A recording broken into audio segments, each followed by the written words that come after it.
Chers collègues, c'est avec, je le dis, une certaine gravité qu'après 7 jours et quelques nuits également de séance, avec mon groupe, nous abordons ce vote sur une loi qui, à nos yeux et aux yeux de beaucoup d'autres, affaiblit le droit d'asile, va affaiblir aussi considérablement les droits et garanties des étrangers et qui, à force d'affaiblir les droits des uns, finira par affaiblir les droits des autres. Une loi que beaucoup, dont le Conseil d'État juge inutile, énième loi sur les droits des étrangers non évaluée, une loi inefficace. Nous savons qu'elle va encore complexifier les parcours, mais surtout aussi une loi communicationnelle qui vient flatter celles et ceux qui ont la peur comme curseur de leur choix politique. Une loi qui va encore un peu plus faire des étrangers les boucs émissaires d'une colère pourtant légitime contre les politiques d'austérité. Une loi qui organise la concurrence des misères faute de les régler, à l'image de la circulaire Collomb. 7 jours de séance également qui ont laissé une tribune extrêmement importante aux idées de haine et aux idées xénophobes. Une loi qui fait de l'étranger un suspect, alors que dans une période comme la nôtre, où quelques personnes prennent un hélico pour aller empêcher des personnes en sandales de franchir des sommets, c'est tous les démocrates et les républicains au sens non partisan qui devraient s'attacher à combattre la haine de l'autre et le rejet de l'autre. Pendant ces 7 jours, on a vu une partie importante de la droite et de l'extrême droite répondre en permanence au gouvernement et à la majorité qu'ils n'allaient pas assez loin.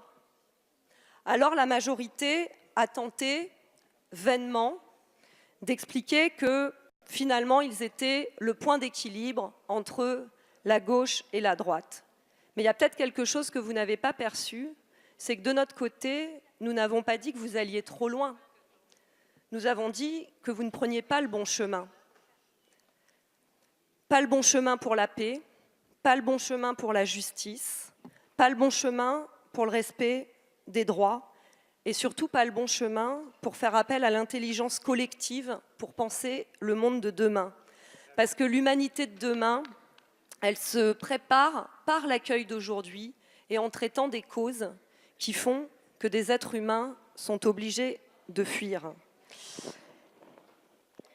Votre texte est celui de l'expulsion, de la répression. Vous pensez qu'elle sera dissuasive pour ces personnes qui sont obligées de fuir, mais qui peut encore penser cela aujourd'hui et comment peut-on le penser en pensant notamment aux déplacés climatiques? Ça fait appel également à ce terme affreux, entendu plusieurs fois dans l'hémicycle, d'appel d'air.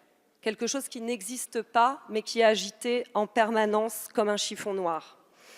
Nous sommes, mes chers collègues, face à une crise de l'accueil et pas à une crise migratoire. Les migrations, aujourd'hui, doit-on le rappeler, sont majoritairement sud-sud. Et aujourd'hui, pour celles et ceux qui veulent rejoindre l'Europe, rappelons que migrer tue et que la belle Méditerranée est aujourd'hui une frontière qui fait des milliers de morts. Mais pour installer la réduction des droits dans ce projet de loi, il vous fallait bien installer l'idée de submersion, terme utilisé depuis des décennies par l'extrême droite. Cela vous permet de justifier l'enfermement 2 fois plus important en centre de rétention des enfants. Je veux vous dire à quel point cela affaiblit notre pays. Il affaiblit le pays des droits de l'homme et donc il affaiblit sa parole à l'échelle internationale pour faire respecter le droit partout. Vous ne fortifiez pas la justice, vous justifiez la force. La France n'a pas pris sa part de solidarité dans toute l'Europe.